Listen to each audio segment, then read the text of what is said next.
Howdy, welcome to the Gateway to the Smokies podcast. This podcast is about America's most visited national park, the Great Smokies Mountains National Park and the surrounding towns. This area is filled with ancient natural beauty, a deep storied history, and rich mountain cultures that we explore with weekly episodes. I'm Joseph Franklin McElroy, a man of the world, but also with deep roots in these mountains. My family has lived in the Great Smokies for over 200 years.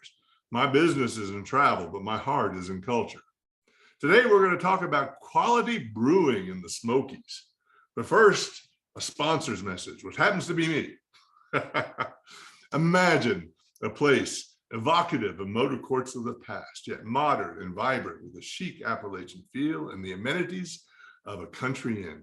A place for adventure and for relaxation. Imagine a place where you can fish in a mountain heritage trout stream, grill the catch on a fire, and eat accompanied by fine wine or craft beers. Imagine a place with old-time music and world cultural sounds. There is no other place like the Meadowlark Motel in Maggie Valley, North Carolina. Your Smoky Mountain adventures start with where you stay. Another sponsor is SmokiesAdventure.com. That's Smokies, plural, adventure, singular.com. The Smoky Mountains and surrounding area is a vacation destination for all seasons. Some of the nation's best hiking trails, waterfalls, outdoor adventures, and family entertainment can be found right here.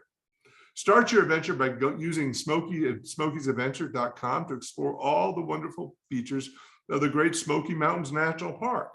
Trails, waterfalls, Cades Cove, the Elk, and more. Then check out the awesome family attractions and entertainment you and your entire family can enjoy. And if you're wanting to do things like outdoor life events like weddings or honeymoons, Smokies Adventures got you covered. It can let you know where some of the great places to go and to have your event can happen. The goal of SmokiesAdventure.com is to become the leading information portal for adventures and experiences in the Great Smokies Mountains. So I want to give you a couple of events that are coming up. There's a Mountain Heritage book series happening in Maggie Valley, North Carolina at the Meadowlark Motel.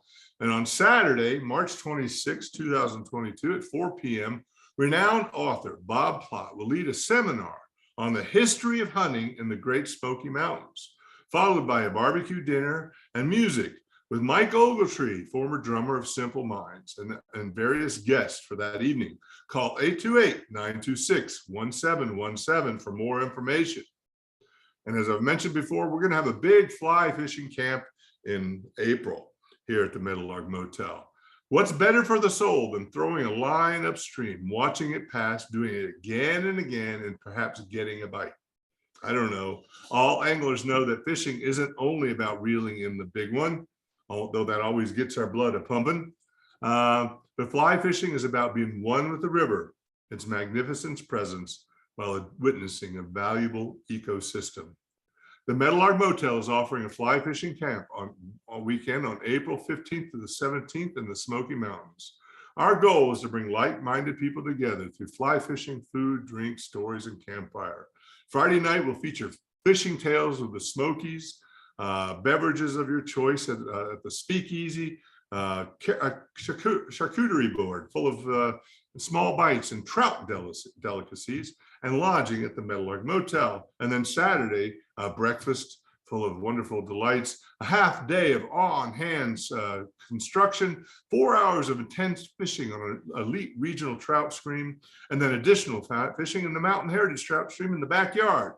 There'll be a barbecue dinner, live musical entertainment, campfires, and again, lodging at the Meadowlark Motel. Call 828-926-1717 to get more information and to reserve your space.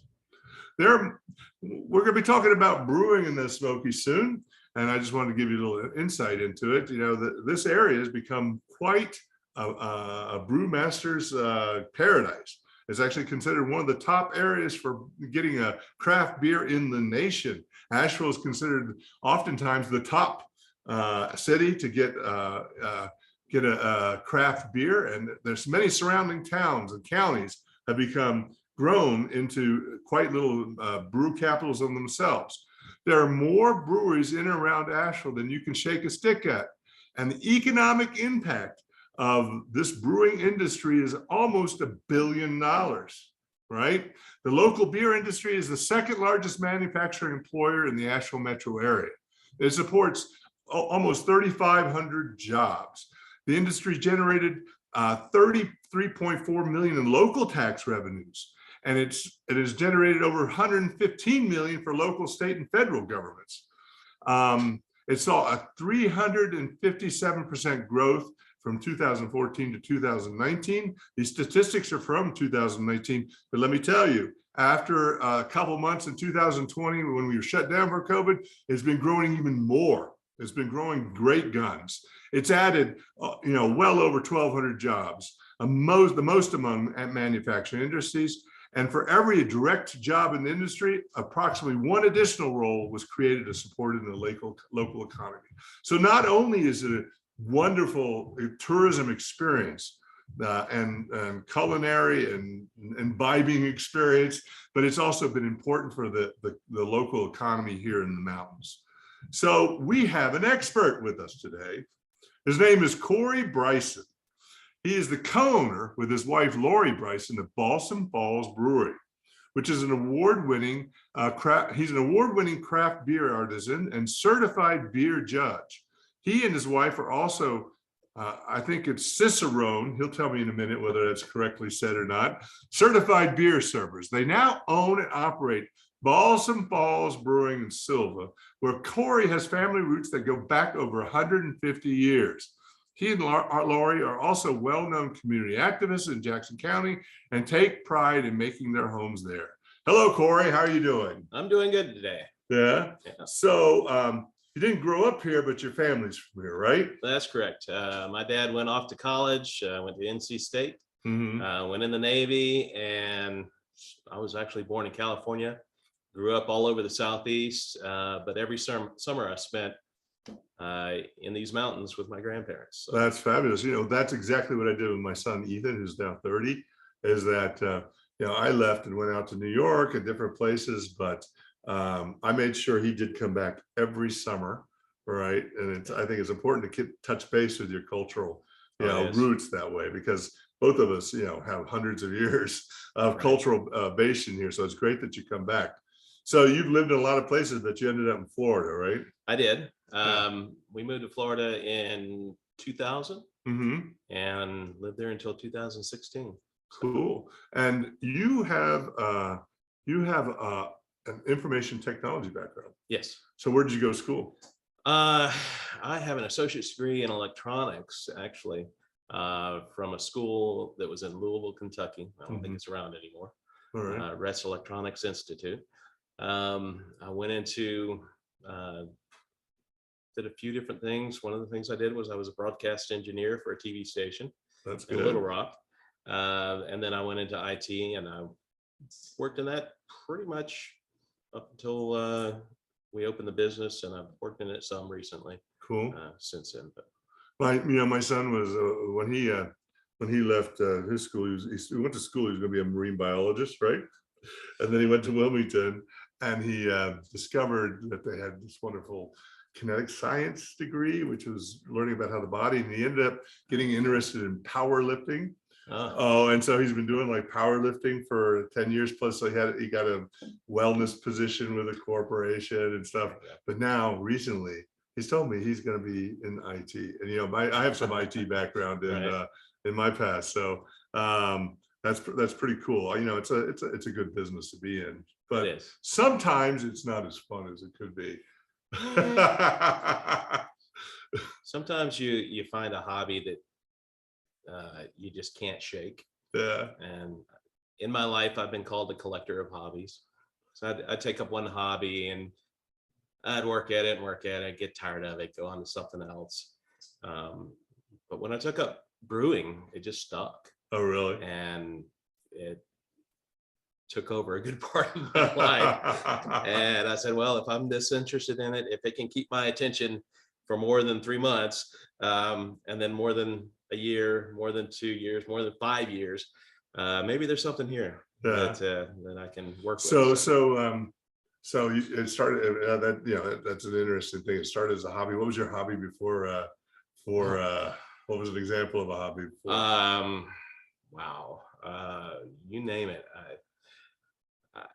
Gaming? Yeah, I was a gamer for a Yeah, while. that's I my was son in is IT. yeah. I built computers. I was a photographer. Yeah, Took up yeah. photography for a while. Did a lot of digital photography. Did some weddings and things like that. Well, you see this artwork here. I consider that a hobby, an avocation instead of a vocation, right? Yep.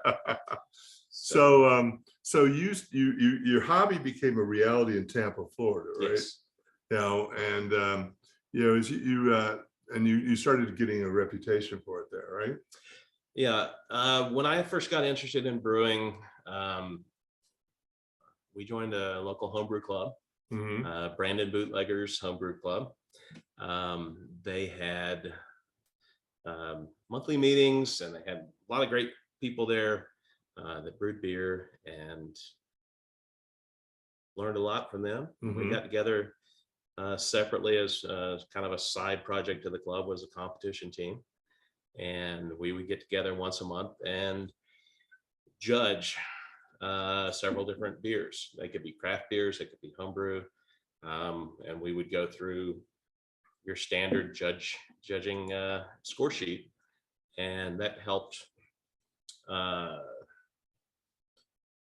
calibrate my palate to what it should be, and to know what I'm tasting and why it's there or why it shouldn't be there. And that really got me interested in judging beer, and that's how I moved on to.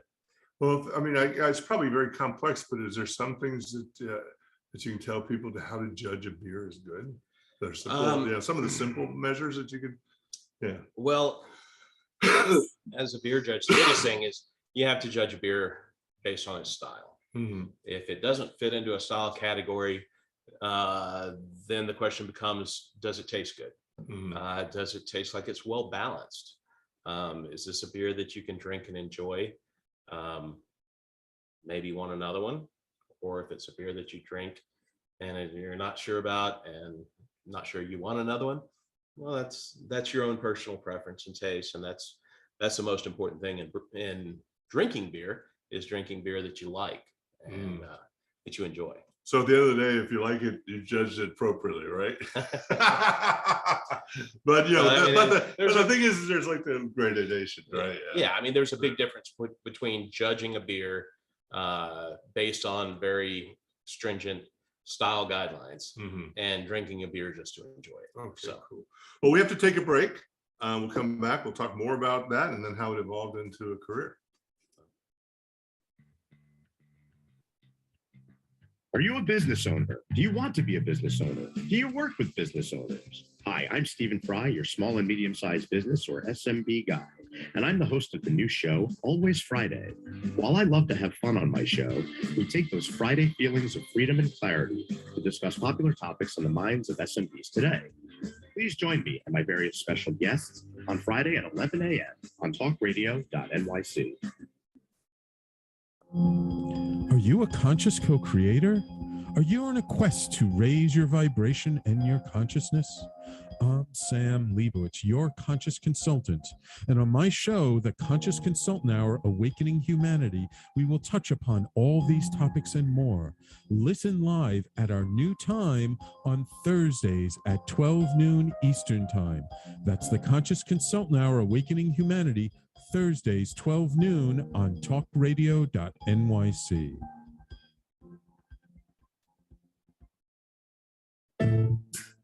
Are you on edge? Hey, we live in challenging, edgy times, so let's lean in. I'm Sandra Bargman, the host of The Edge of Every Day, which airs each Monday at 7 p.m. Eastern Time on talkradio.nyc. Tune in live with me and my friends and colleagues as we share stories and perspectives about pushing boundaries and exploring our rough edges. That's The Edge of Every Day on Mondays at 7 p.m. Eastern Time on talkradio.nyc. You're listening to Talk Radio NYC. Uplift, educate, empower.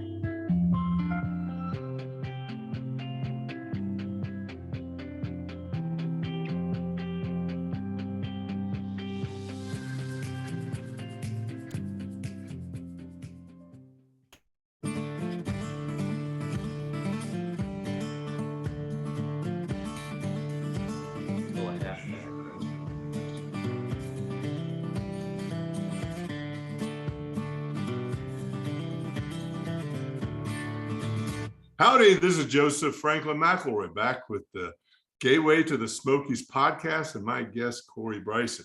So, Corey, you are a Cicerone Certified Beer Server. So tell me what that means. Well, the Cicerone program is equivalent to a sommelier Mhm. in wine, and that is the entry level. It's something that we encourage our staff to go through. To take that certification so that they have a better base of beer knowledge. So it's really an entry level certification. When my wife and I decided to start this business, we said, well, at the very least, we should have that for ourselves, know what it takes to pass it, and encourage our staff to do the same. And how long does it usually take to get one of those? I'd say, depending on who you are and your basic knowledge and how well you study, probably about 6 weeks, and you can get the information down. And then what's higher than that? What's a higher? Then you become that's the level 1, I guess, and then you become a certified Cicerone. I see. Which that is equivalent to a base or a first level sommelier. I see. So, wow. In beer. So that's interesting. Is it? It's not as well known as it being a sommelier, but yeah. Right. Well, is it trying to become that well known? Yeah. It is, but it's becoming very well respected in the industry because sommeliers wine is always promoted as being the high culture thing, and what many people don't realize is that beer has such a deep history. And we have hundreds of classic styles that are out there. What makes one different from the other? That's what an expert in beer would know. Whereas an expert in wine can tell you the difference between different grapes and things like that. Well, beer basically uses all the same ingredients. Your malt is your malt, your hops are your hops, although there are different types of hops. And there are different types of malts depending on how highly they're kilned. That determines how dark the malt is, and hence how dark your beer becomes. But so. Wow. And what I don't want to put you in a spot, but what does Cicerone mean? Honestly, I've seen the definition of it before, but I don't recall. Is it a name or that's interesting. It almost sounds like a classic character for some literature or something like that. Right? Yeah. Oh, Shakespeare. Okay, Shakespeare. Cool. All right. That was Mike, our engineer in the background, giving us an insight. Yeah. So, so you came here did you start your beer business in Tampa or here? No. I was very involved in the Tampa Bay craft beer scene, along with my homebrew club. In Florida, homebrewers could bring their creations to beer festivals and serve there. So our homebrew club was invited to a number of the beer festivals that Tampa Bay had, and so we met a lot of the brewers there. The community is very open and very engaged in that craft beer scene. So we became very involved with that. My wife, who's not here with us, was the co-organizer of the Bay Area Barley's Angels, which was a women's a women's. That's a great name.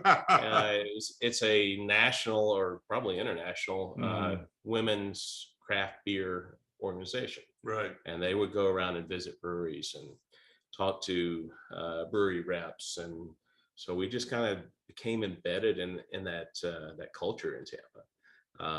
It wasn't until we had a couple of guys from our homebrew club who decided to open a brewery in Tampa that we thought, well, that's kind of interesting, because we had been wanting to move back, move here to Sylva and to Western North Carolina, but weren't sure how we were going to make it happen.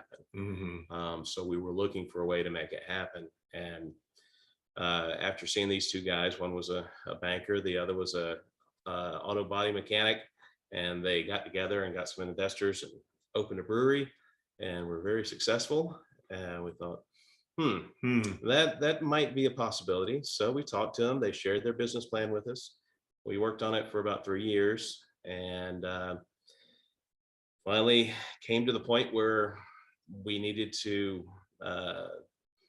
make it happen. So we sold our house in Tampa, quit our jobs, moved up here, and started working to make it happen. So why did you decide to do it in Sylva? Because I've always loved Western North Carolina. Mhm. I didn't grow up here, but I spent every summer here growing up. Mhm. I've always loved it. It always felt like home because I moved around a lot as a kid. I lived all over the Southeast, and these mountains have always felt like home to me, and I wanted to be here. So when we started looking, we were looking at Jackson County, where Sylva is, and at Haywood County. We looked in Waynesville and Canton as well when we were looking for locations, and finally decided on Sylva. Well, Sylva's a lovely little town. It's a great place for. You already had a couple breweries there, and one of them died, right? Actually, we had 2 of them that went out of business. Really? Yeah. There were 3 breweries in Sylva when we finally made the decision that Sylva was going to be our home, the home for the brewery. And we were a little bit concerned with 3 breweries already in a very small town. But we knew that we could make it happen. So we. Wow. So I mean, when you're starting a small business is tough. It is. And you come into a town with 3 breweries. How did you succeed? How did you stay in existence? Well, 1 month before we opened, one of the breweries closed, and it was unfortunate because I knew the owner really well and liked him. Had even talked to him about potentially doing a joint venture and having us come in and maybe work with him and make that brewery into what it could be. But that didn't work out, so he ended up closing. And then once we had opened,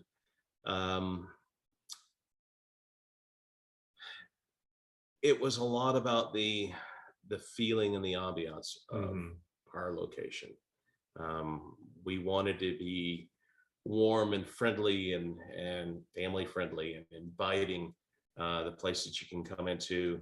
And if you're a regular, everybody knows your name, the kind of the cheers mentality. And that's what we did. So from day one, the focus was to take care of our customers, to be there for our customers, to make them feel wanted and welcome, and not be the industrial brewery where you want to be here's your beer, and then nobody talks to you and they're too busy to even give you the time of day. So hospitality is an important part of what you do. So it's not just a brewery, it's a hospitality as well. Absolutely. Right. Cool. So you named it Balsam Falls, right? Yes. And there's a beautiful waterfall near there called Balsam Falls. And and I know water is important for all making of beer, wine, whatever. Is that reason why you named it Balsam Falls? No, actually, when we came up with the name Balsam Falls, there was no Balsam Falls. Oh, really? We searched and searched. We did the whole trademark search. We had seen too many of our friends in the brewing industry get hammered with $100,000 worth of legal bills because someone wanted to challenge them on their name. Yeah. So before we even moved up here, we started the trademark process on that name. But the name came from 2 things. Number one, in the early 70s in Sylva, there was an active waterfall, and it was the only municipality in the country that had an active waterfall within the city limits. When they put the Great Smoky Mountain Expressway through, they diverted the waterfall, and it was called Dills Falls. And we actually have a picture of it on the front of our bar. So we wanted to pay homage to that. And we also wanted to have a name that really evoked our locality. And, we've got the Plot Balsam Mountain Range that runs right between where we are here and Sylva. And balsam was something that just kept coming up. And balsam just felt like the Smoky Mountains. And the Plot Balsam Mountain Range is topped by balsam trees. You've got he balsam and she balsam is what they used to call them. You got the spruce trees and the fir trees. So those things really spoke to us, and we wanted to evoke a feeling of this area. Cool.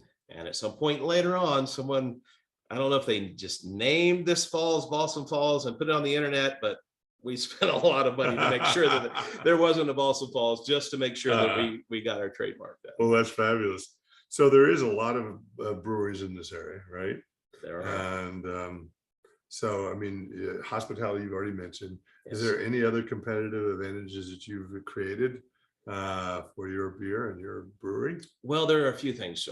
One of the things that we saw that we really wanted to do is we wanted to create a place where people who were new to craft beer could come and learn about what makes craft beer. We wanted to serve the craft beer in real beer glasses. Most breweries that you go to, they're content with putting their beer in your standard cocktail shaker glass. Right. As part of our Cicerone Certified Beer Servers training, and something that I knew long before that, but was that a real beer glass should have curves. And that's why our hashtag is beer curves are better, is because, not because I'm fat, but because The curved glasses. but the curves in those glasses have a purpose. So these are not the right glasses then. Unfortunately, it wouldn't be my first choice to drink the beer out of. Oh, we're doing it for branding purposes, not for And that's fine. yeah. But yeah, if you go to Europe, every beer has its own glass. Yeah. You don't order a beer in Europe and get it in a shaker glass. You know, those glasses, I hate to get on my soapbox, but Yeah. those glasses were designed to shake cocktails. And they were cheap. They were like, they were like 50 cents a piece. You can drop them on the floor, they don't break. So in the 80s, a unnamed big industrial beer company decided to put their logo on the side of these glasses, give them away to bars and say, here, pour beer in that glass. It was never meant to be a beer glass. Real beer glasses have curves. Those curves have a purpose. When it curves in, that helps retain the head and retain the aroma. The curve out at the lip of the glass Well, that's helps, interesting. Yeah. helps it roll onto your tongue. Yeah. So, Well, cool. We have to take a break now, all right. and we're going to talk more about your brewery when we get back. Okay. All right. I got to run to the restroom. Howdy, I am Joseph Franklin McElroy, host of the new podcast, Gateway to the Smokies. It airs on talkradio.nyc every Tuesday night from 6 p.m. to 7. Every episode is dedicated to memorable experiences in the Great Smoky Mountains National Park and surrounding areas. This show features experts and locals who will expound upon the richness of culture, history, and adventure that awaits you in the Smokies. Tune in every Tuesday from 6 p.m. to 7 on talkradio.nyc. Passionate about the conversation around racism? Hi, I'm Reverend Dr. TLC, host of the Dismantle Racism Show, which airs every Thursday at 11 a.m. Eastern on talkradio.nyc. Join me and my amazing guests as we discuss ways to uncover, dismantle, and eradicate racism. That's Thursdays at 11 o'clock a.m. on talkradio.nyc. Are you a small business trying to navigate the COVID-19 related employment laws? Hello, I'm Eric Sauver, employment law, business law attorney, and host of the new radio show, Employment Law Today. On my show, we'll have guests to discuss the common employment law challenges business owners are facing during these trying times. Tune in on Tuesday evenings from 5 p.m. to 6 p.m. Eastern Time on talkradio.nyc. You're listening to Talk Radio NYC at www.talkradio.nyc, now broadcasting 24 hours a day.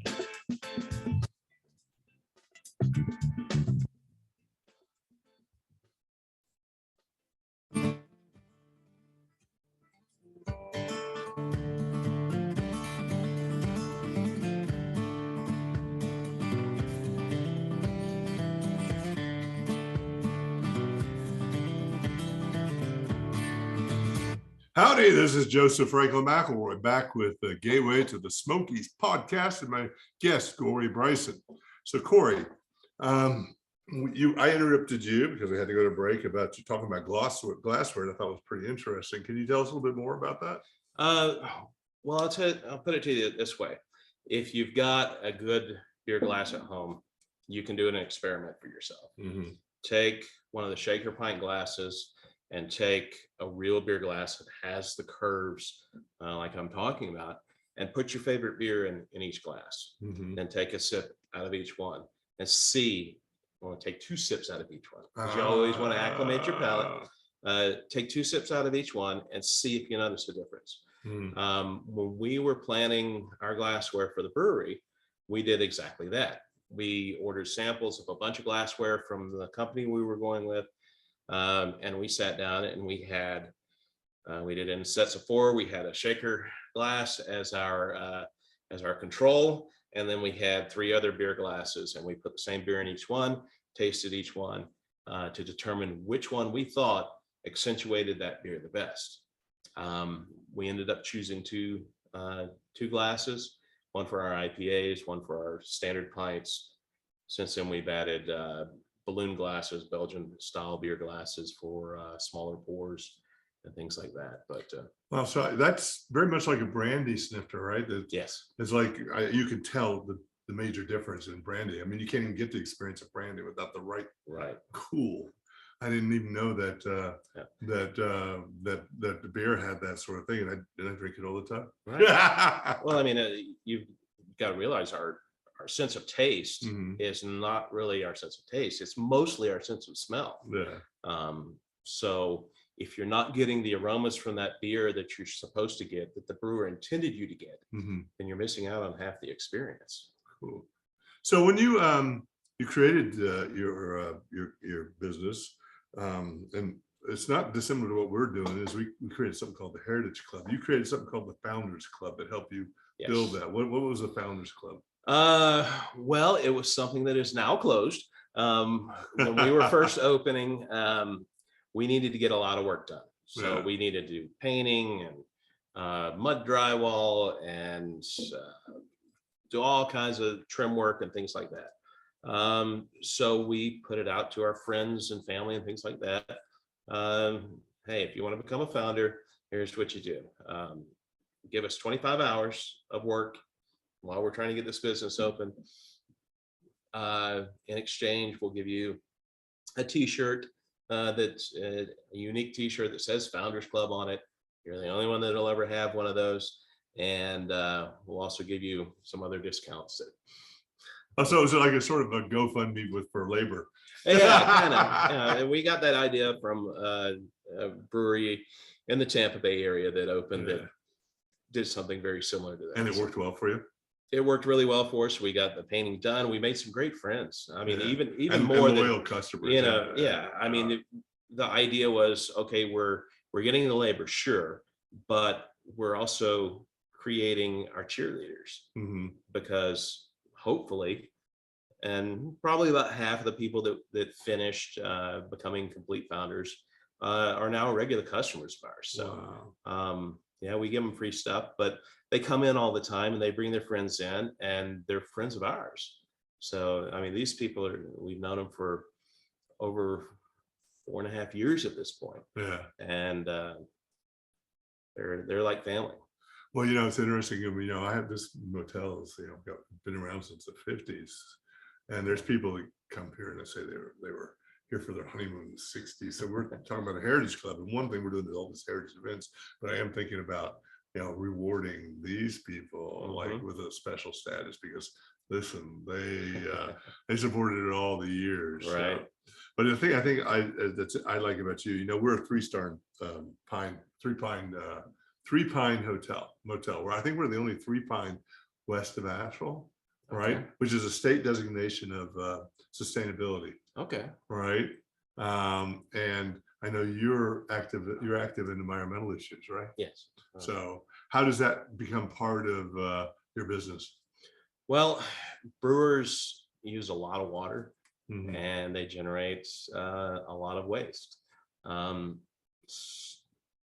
first thing you have to figure out is how are you going to get rid of some of that waste. Spent grain, after it's gone through the mashing process, it still has some nutritional value. So we connected with a local farmer who comes by on brew days and drops off drums. We fill them up with spent grain. He takes them back and feeds them to his hogs, mostly, I believe. So Wow, and that makes yeah. and they probably like that. They do. He collects a lot of it. So you're a nano brewing operation. What does that mean? Nano brewing is generally considered under 3 barrels per batch of production. We're actually a 1-barrel brewery. So once we complete a cycle of brewing, we expect to get about 31 gallons of beer out on the back end. I see. And now is that a licensed sort of differentiation? No, there's not a licensing differentiation. It's really just a matter of production. Really? So, yeah. I mean, I used to work with breweries up in New York, and I knew that a microbrewery, had certain limitations, but it also got the benefits of certain things just of being a winery. Yeah. Right. I didn't know if that was something. Do you have to get a brewery designation in North Carolina? No, No, you do not. You just have to, once you have your federal brewer's notice, you go to the state and get it set up through them, but it's not, there's not any type of level that you have to stay within. Now, are most breweries in the North Carolina area nano breweries? No, I would say not. Right. I've met a few other nano breweries. Most breweries that are starting up know better. Because nano brewing is very labor intensive. Yeah. Most of the time we're not brewing 1 barrel of beer. We're double batching in an 11-hour day, brewing 2 barrels and putting that in the fermenter. Yeah. And we'll do that 2 times, 3 times, sometimes 4 times a week, depending on the demand at that point. Wow. So now most breweries, I don't know if most, but I would say my experience of a lot of breweries is they don't actually build a restaurant, right? They get a food truck to come in if they do anything, right? And so you actually have done the work of bringing in a restaurant. That's expensive. Why? Well, a couple of reasons. When we first opened, our thoughts were to do exactly that, bring in a food truck. And we talked to the town a couple of times and didn't really get very far with them about giving us a parking spot for a food truck. Just in the evenings and weekends and things like that. We couldn't gain traction on that. Right. So within the first couple of months, we knew that we needed food on site, and we tried other things as well. We you could have done catering, and we did catering a couple of times. We actually set up special deals with a few of the restaurants in the area to deliver straight to our bar stools. In fact, one of the businesses, they did not have a delivery service at all at that time, but they would deliver to us. Wow. And now they've got a huge delivery business, so it really helped them out. But we realized early on that it just wasn't going to work, so we started fairly early working on getting food on site. And did you get a chef? How did you create your food menu? Initially we built out the kitchen, and we had a tenant in that space that we opened in August of 2019 with that. Then of course COVID shutdown hit March 2020. When we were able to reopen in June of 2020, the lease was almost up, and we decided to part ways with our tenant and take over that space entirely. And at that point we did hire an executive chef to help us put in the right equipment, plan our menu, and get us where we needed to be. And what kind of food do you have now? We have, of course, burgers. We have flatbreads. We have wings. We have a variety of sandwiches.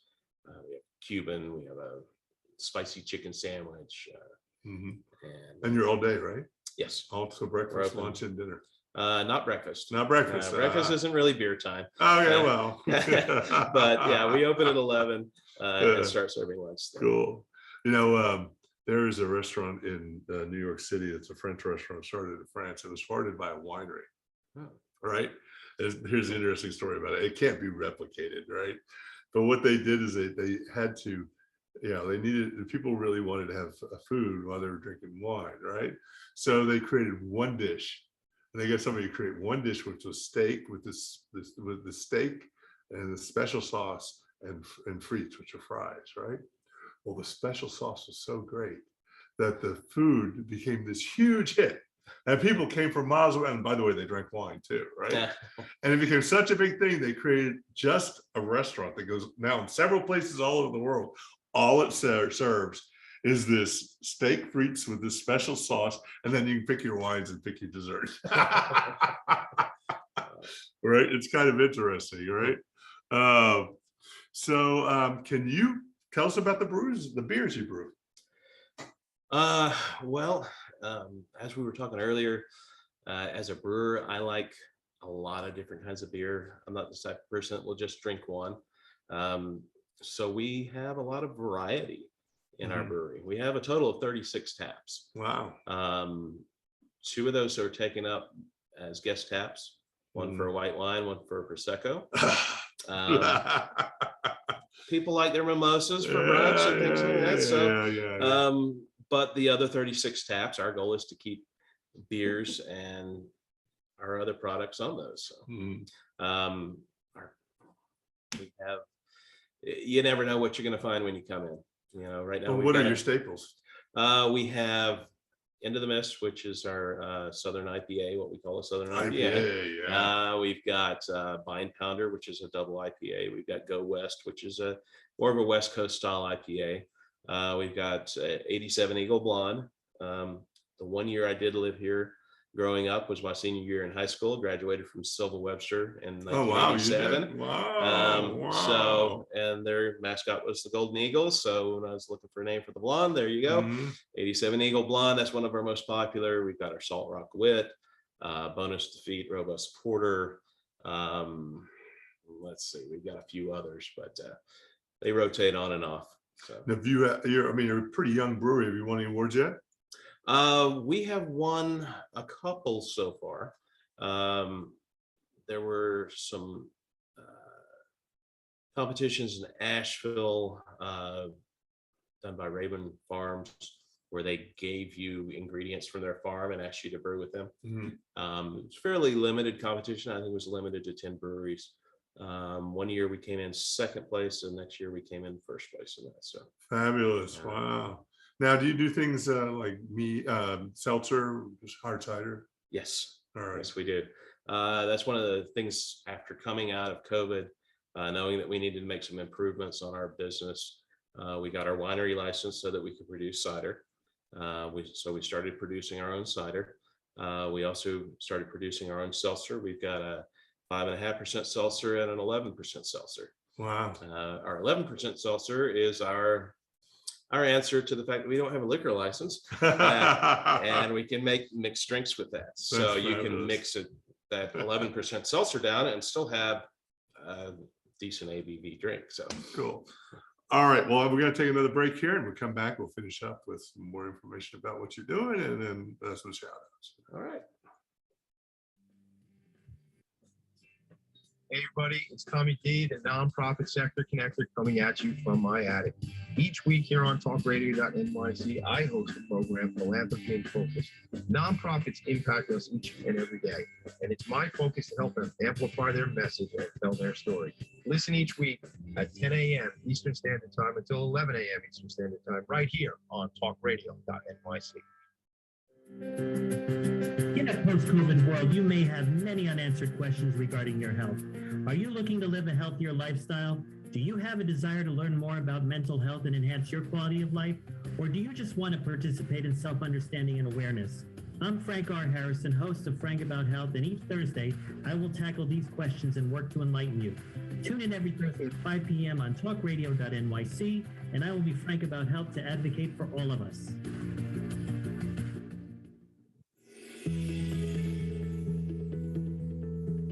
Calling all pet lovers. Pet Avengers, assemble! On the Professionals and Animal Lovers show, we believe the bond between animal lovers is incredibly strong. It mirrors that bond between pets and their owners. Through this program, we come together to learn, educate, and advocate. Join us live every Wednesday at 2 p.m. at talkradio.nyc. You're listening to Talk Radio NYC at www.talkradio.nyc. Now broadcasting 24 hours a day.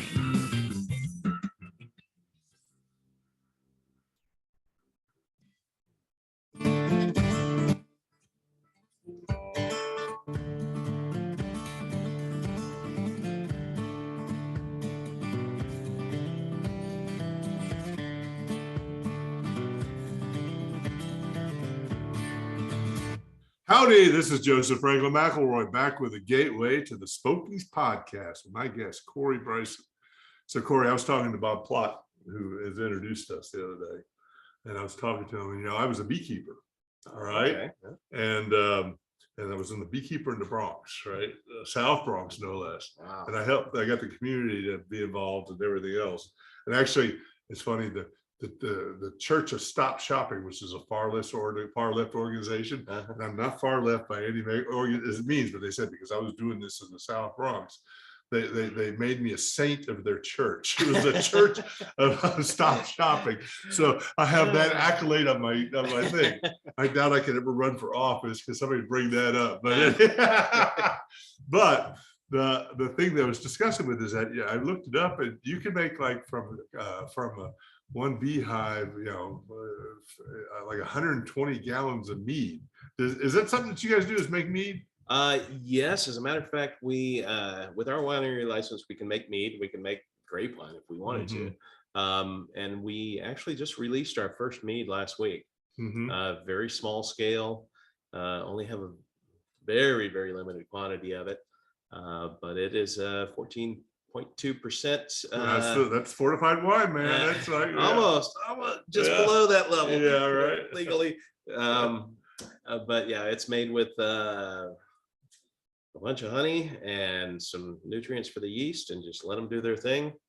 And it's dry as a bone, but still sweet from all that alcohol. So where do you get your honey from? This found a national honey supplier actually. Oh, really? This batch. We do have some local apiaries that we've been talking to. Well, I'll be talking to you because when I put in beehives in the South Bronx, the Waldorfers started using my honey. I can make good honey, man. My grandfather kept bees, and I helped him every summer with it. So I grew up here doing honey, and I learned how to do it from my grandfather and my father. And then I was up there. I also had the benefit of being by the botanical gardens in the Bronx, and I got some real wild. There was some interesting stuff there. So anyway, it's interesting. So you're always thinking of new products, things to do, right? And things like that. So what's your future? What are you going to be doing next? Well, at the moment, we need to expand a little. As we discussed, I have a very small brew house. I need to expand that and also expand our kitchen because our kitchen is very small at the moment. So we're working on a plan to do that, and hoping to eventually have a second location. Where do you think about having another location? We're hoping for Haywood County. So Maggie Valley.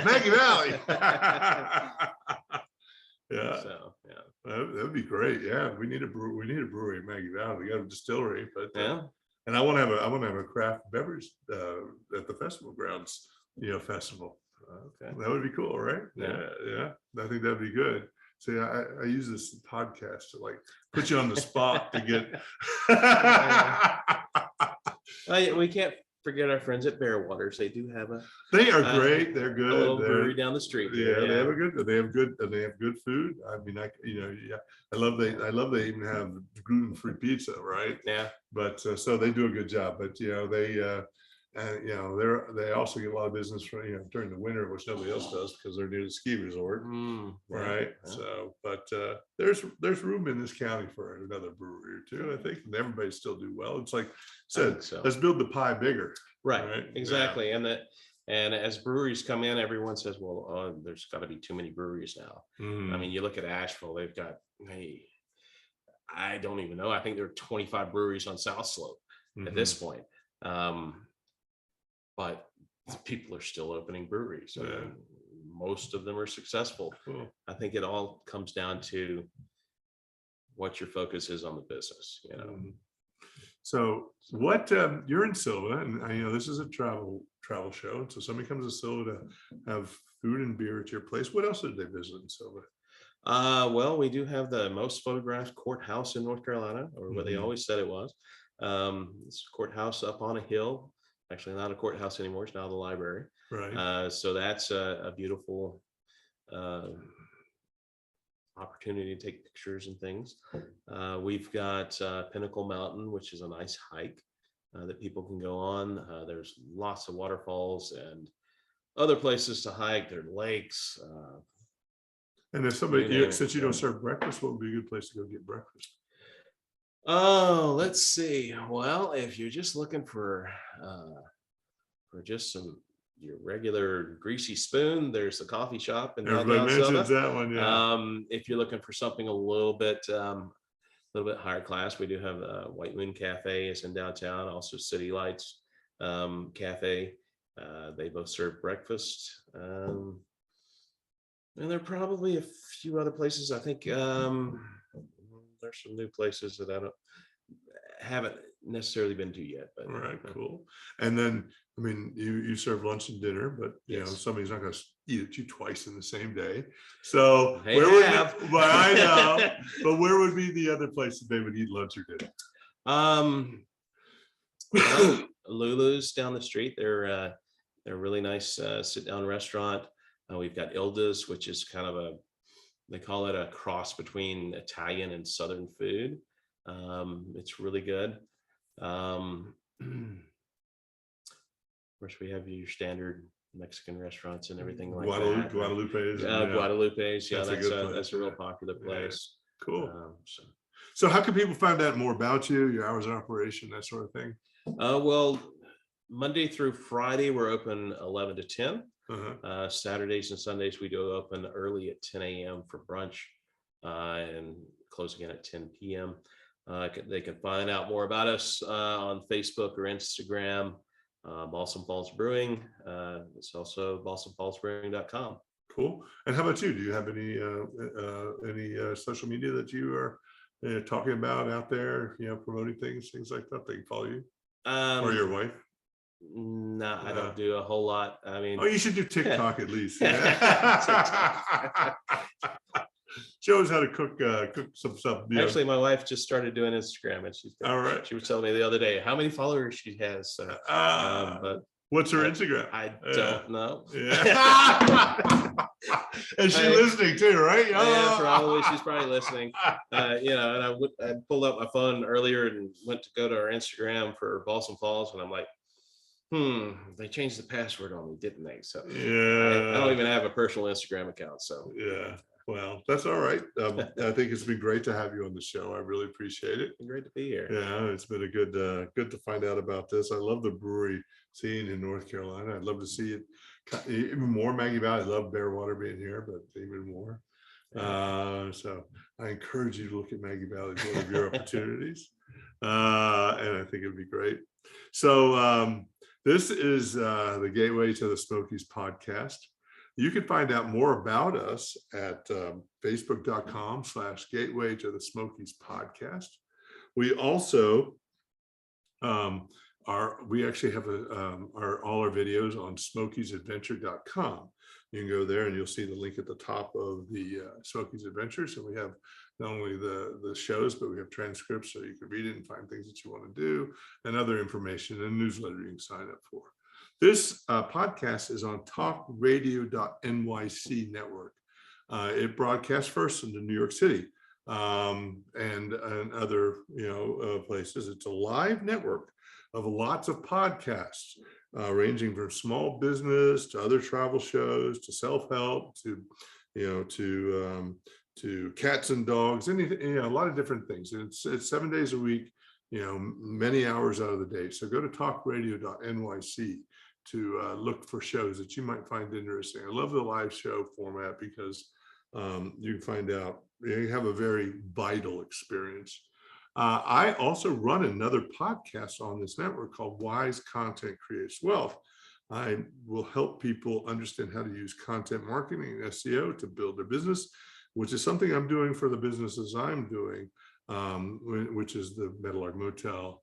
And it's a very successful approach. And I'm sharing the information I learned on how to do that there. And that's on Fridays from noon until 1. So, but this podcast, Gateway to the Smokies, is on Tuesdays from 6 to 7. I look forward to being here next week and having you join us to listen to the next great expert from the Smoky Mountains. Thank you very much. Bye.